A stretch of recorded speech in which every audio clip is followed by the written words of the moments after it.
8:30 को आपका एक्सीडेंट होता है और 9 o'clock आप मेंस की एग्जाम देने जा सकते हैं। इंटरव्यू से पहले 1 महीने तक आप हॉस्पिटलाइज्ड है और उससे 1 वीक पहले आप दिल्ली जाके उसकी प्रिपरेशन कर सकते हैं। तो luck has to come with you, उसको आना पड़ेगा और आपको आईपीएस बनाना पड़ेगा।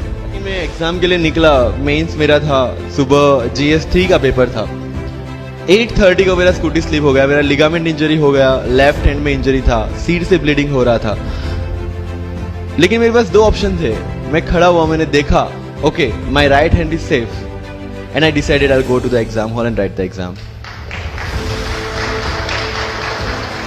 मेरे पास 2 ही ऑप्शन थे, या तो मैं वहां से उठ के रोने लगूं, यार मेरे साथ ही ऐसा क्यों हुआ, मेरा एक्सीडेंट हो गया, मेरा मेंस खराब हो गया और हॉस्पिटल जाओ, या दूसरा ऑप्शन था कि मैं देखूं कि मैं 3 घंटे और सरवाइव कर सकता हूं। हाँ कर सकता हूं। मैं मेंस के लिए एग्जाम हॉल में गया।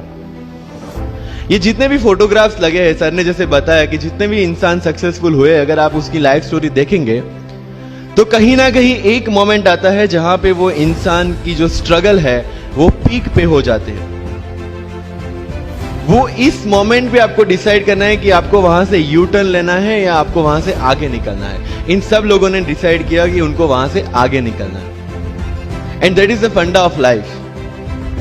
सक्सेस उन्हीं को मिलता है जो इस स्ट्रगल वाले मोमेंट से आगे निकलने की सोचते हैं। जब भी आपको लगे कि आपके सिर पे बहुत मुसीबत है, जब भी आपको लगे कि आप हर तरह से गिर चुके हैं, जब भी आपको लगे कि आपके पास कोई ऑप्शन नहीं है, तब एक चीज आप अपने दिमाग में लाइएगा कि यही मोमेंट है जहां से आपकी तकदीर बदलने वाली है।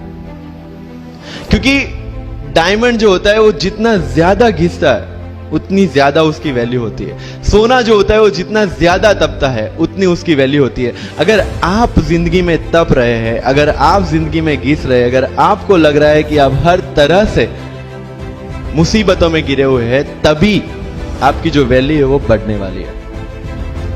और यही मेरा एटीट्यूड रहा है। लोग बोलते हैं कि तुम्हारी फाइनेंशियल कंडीशन ठीक नहीं थी, पापा इलेक्ट्रिशियन थे, मम्मी हाउसवाइफ थी, डायमंड के कारखाने में काम करती थी, उसके बाद उन्होंने मैरिज में रोटियां बनाने का काम किया और उस तरह से मैं पढ़ा।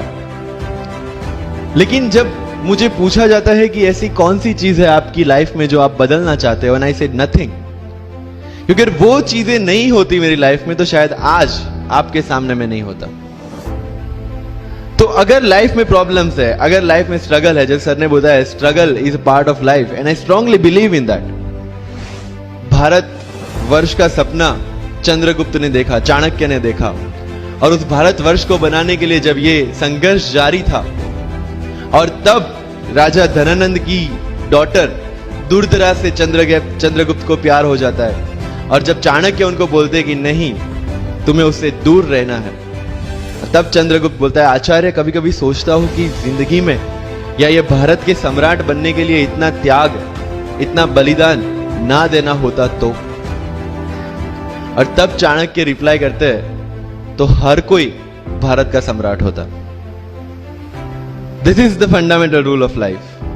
अगर आईएएस बनने के लिए, आईपीएस बनने के लिए सैक्रिफाइस करना नहीं पड़ेगा, अगर उसके लिए आपको त्याग नहीं करना पड़ेगा, तो आज पूरे इंडिया में हर घर में आपको आईएएस आईपीएस मिल जाएंगे। मुझे एग्जैक्ट डेट याद है, 23 मार्च को मेरा इंटरव्यू था। 20 फरवरी को मुझे हॉस्पिटल में एडमिट किया गया क्योंकि मुझे इन्फेक्शन हो गया था बॉडी में एंड बहुत हाई फीवर था, तो आईवी के अलावा कोई ऑप्शन नहीं था। 1 मार्च को ठीक होके मैंने सोचा चलो दिल्ली निकलते हैं। 2 मार्च को मैं दिल्ली पहुंचा। 3 मार्च को वापस से टॉन्सिलाइटिस का अटैक होने की वजह से फ्लाइट लेके वापस से पालनपुर, अहमदाबाद, अगेन हॉस्पिटलाइजेशन। 15 मार्च को I got relieved from the hospital. 16 मार्च को मैं दिल्ली पहुंचा और 23 मार्च को I gave my UPSC interview. तो 1 महीने का हॉस्पिटलाइजेशन। उसके बाद जब दिमाग